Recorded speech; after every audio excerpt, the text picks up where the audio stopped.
இசையமைப்பாளரான தேவாவுடைய சகோதரரும் இசையமைப்பாளருமான சபேஷ் உடல்நலக்குறைவால காலமாகியிருக்காரு.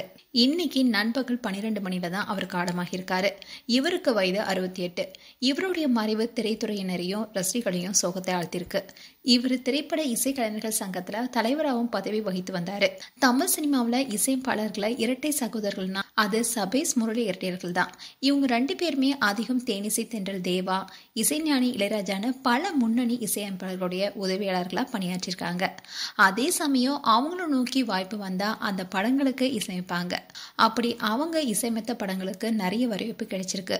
அந்த வகையில தவமாய் தவமிருந்த படத்துல இடம்பெற்ற பாடலான ஒரே ஒரு ஊருக்குள்ள ஒரே ஒரு அம்மா அப்பா பாடல சொல்லலாம்.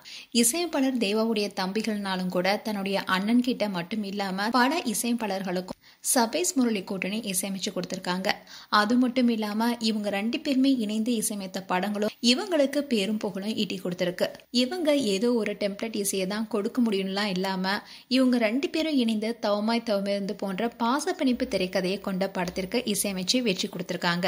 அதே மாதிரி இம்சையரசன் 23ஆம் புலிகேசி போன்ற காமெடி படத்துக்கும் கூட அருமையான இசையை கொடுத்து ஃபேன்ஸை ஈர்த்தாங்க. தேவா இசை கச்சேரி நடத்தினா இப்பவும் இசைக்கருவிகளை இசைப்பவங்க பட்டியல சபேஷும் இருந்துட்டு வந்தாரு. அண்ட் சபேஷ் முரளியோடைய இசை தொடக்கம்னு பார்த்தா 2001 சரத்குமார் நடிப்புல வெளியான சமுத்திரம் படம் தான். இந்த படத்தின் மூலமா தான் இசையமைப்பாளரா அறிமுகமானாங்க 2 பேரும்.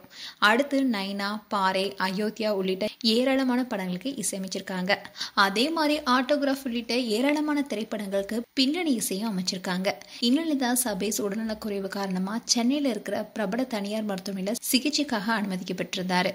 அவருக்கு சிறுநீரக பிரச்சனை இருப்பதா கூறப்பட்டுச்சு. இந்நிலையில சிகிச்சை பலனளிக்காம அவர் உயிரிழந்திருக்காரு.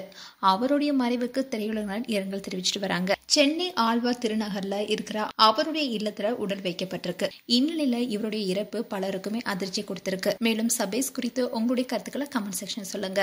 இது போன்ற வீடியோஸ் பார்க்க நியூஸ் தமிழ் கிளிட்ஸ் சப்ஸ்கிரைப் பண்ணுங்க. மறக்காம நோட்டிபிகேஷன் பட்டனை கிளிக் பண்ணுங்க.